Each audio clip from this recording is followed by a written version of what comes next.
Hello friends, स्वागत है आपका अमित क्लासेज में। आज हम लोग थेल्स थ्योरम पढ़ेंगे। थेल्स थ्योरम को बेसिक प्रोपोर्शनली थ्योरम भी बोला जाता है। एग्जाम में या तो थेल्स थ्योरम लिख देगा या फिर बेसिक प्रोपोर्शनलिटी थ्योरम, दोनों सेम ही है। थेल्स थ्योरम होता क्या है? If a line is drawn parallel to a one side of a triangle to intersect the other two sides in distinct point, the other two sides are divided in the same ratio। मान लीजिए कोई triangle दे दिया, intersect the other two side, ये side मान लीजिए ए B सी है। A B और बी सी को कोई लाइन इंटरसेक्ट कर रहा है और two side are distinct point, यानी कोई भी अलग अलग बिंदु पे डी ई बिंदु पे क्या कर रहा है? इंटरसेक्ट कर रहा है। The other two side are divided the same ratio, ये और ये दोनों का रेशियो समान होना चाहिए। यही हम लोग को प्रूव करना है। चलिए फिर अच्छे से बना लेते हैं। पहले जो गिवन में दिया उसको लिख लेंगे। फिगर देख लीजिए।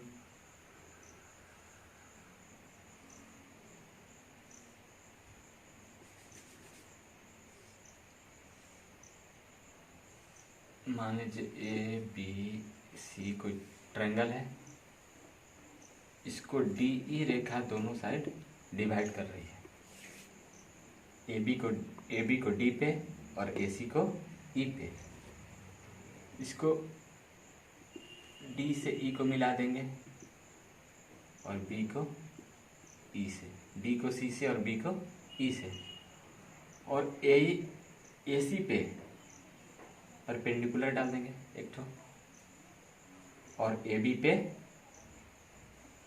ई एल एल एम, दो perpendicular.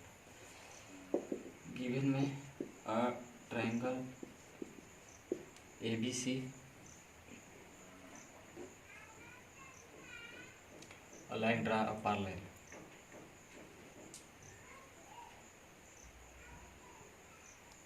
a triangle ABC in which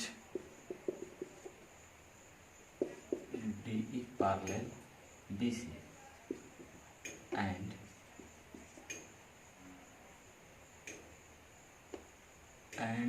AB and intersect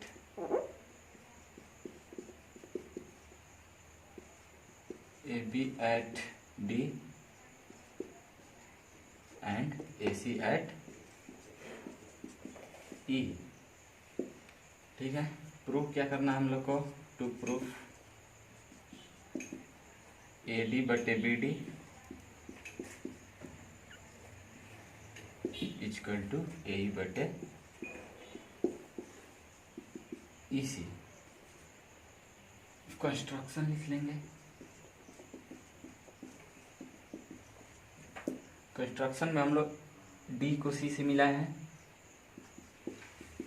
join D C and B E,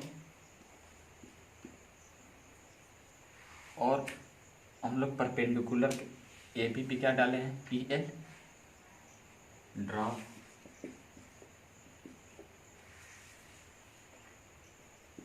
A B perpendicular E L and A C पे डाले हैं डी एम, ए सी लम D M. Proof triangle A D E ले लेंगे। In triangle A D E, triangle का area होता है half into base into height. कोई भी अगर समकोण त्रिभुज है तो इसका एरिया क्या होता है? Half into base into height. तो ए डी ई ट्रायंगल में बेस हो जाएगा A D, area of triangle A D E, half base हो गया ए डी, और परपेंडिकुलर को ही क्या बोलते हैं? हाइट, यानी कि ई। फिर नेक्स्ट चलते हैं area of triangle D B E. D B E, D B E, इसका भी हो जाएगा हाफ, डी डी हो जाएगा बेस, और लंब तो ये ही होगा। दोनों को हम लोग डिवाइड कर देंगे। इक्वेशन फर्स्ट या इक्वेशन सेकेंड, या इसको छोड़ दीजिए, इक्वेशन नहीं मानिए। Area of A D E बटे area of D D E, half into A D into E L बटे half into D D into E. जो सेम सेम ये तो कट जाएगा, बचा ए डी बटे बी डी। फिर से अगेन, फिर से area of triangle A D E. अगर हम लोग इधर से देखेंगे तो एक बार तो बेस हो जाएगा ए डी। अगर हम लोग इस ट्रायंगल की इधर से देखेंगे तो बेस कितना हो जाएगा ए ई, तो हो जाएगा हाफ इंटू ए, और अब की बार परपेंडिकुलर हाइट की जगह क्या है डी एम ले लेंगे, डी एम। फिर से area of triangle D E C, या D E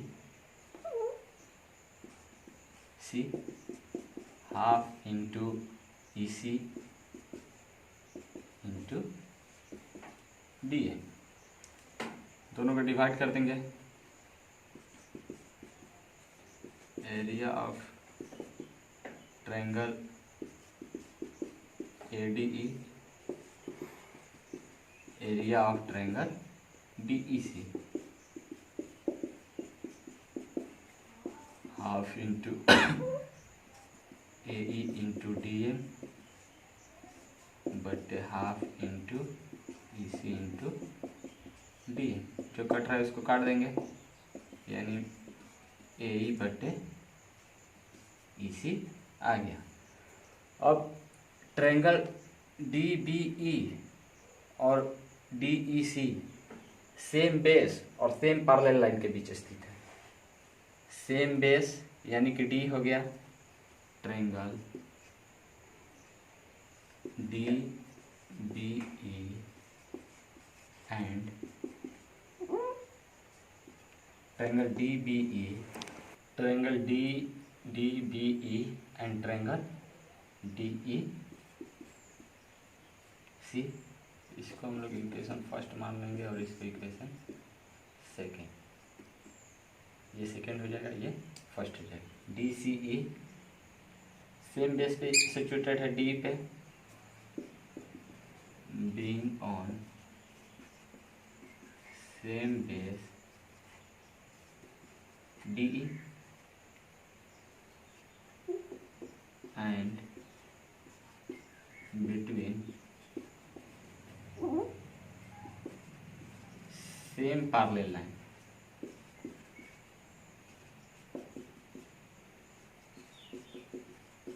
Same parallel line D and DE and BC। जब यह है तो एरिया ऑफ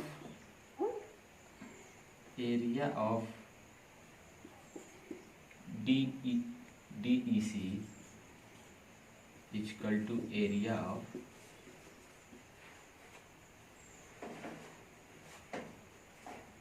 DBC। दोनों क्या हो जाएगा, DBE और DEC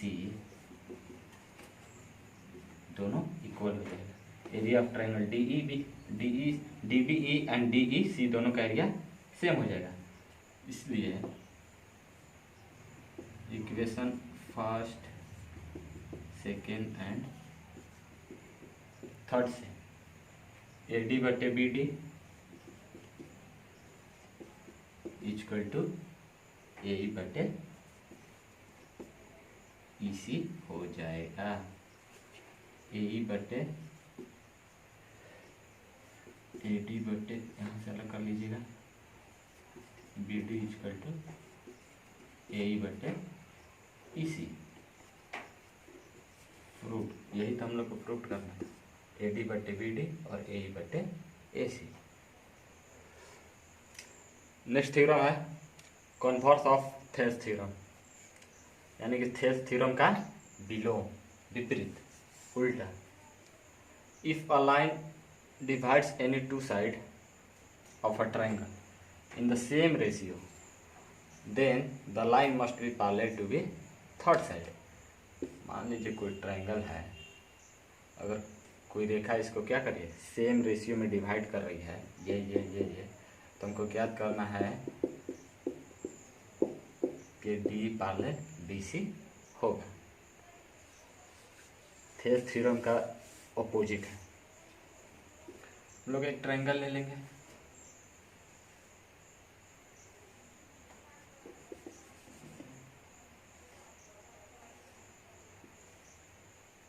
ए बी सी,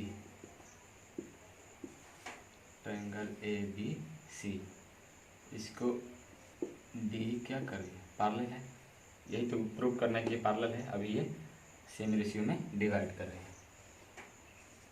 गिवन है, जो जो दिया है उसको लिख लेंगे। और triangle A B C and D E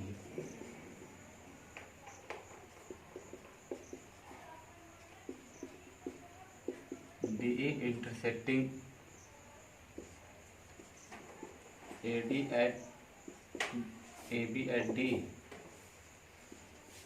and AC at E, AC को E पे इंटरसेक्ट कर रहा है, सच दैट AD बटे DB AE बटे EC। टू प्रूफ करना है हमको DE पैरेलल DC।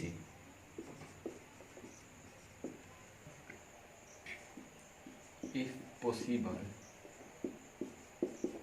हो सके, संभव हो सके तो मान लीजिए late DE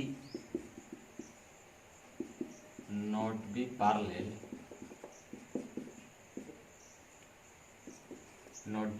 to BC, then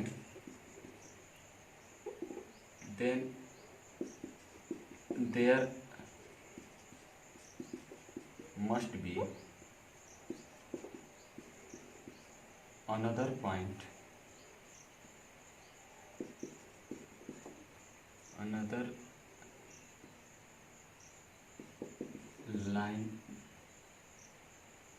यहाँ से एक अनदर लाइन ले लेंगे D F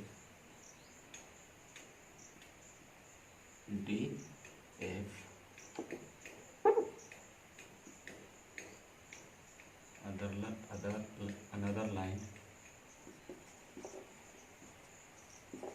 throat D.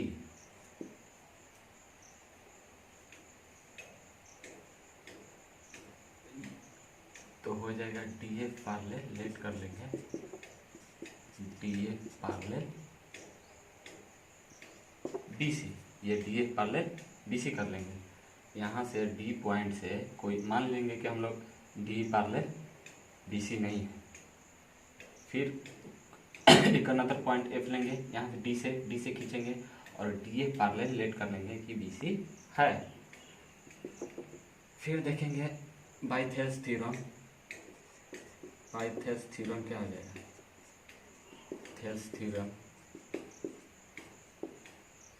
Bye Thales theorem हो जाएगा जब ये D F parallel B C हो गया तो ए डी बटे D B equal to A F बटे एफ सी,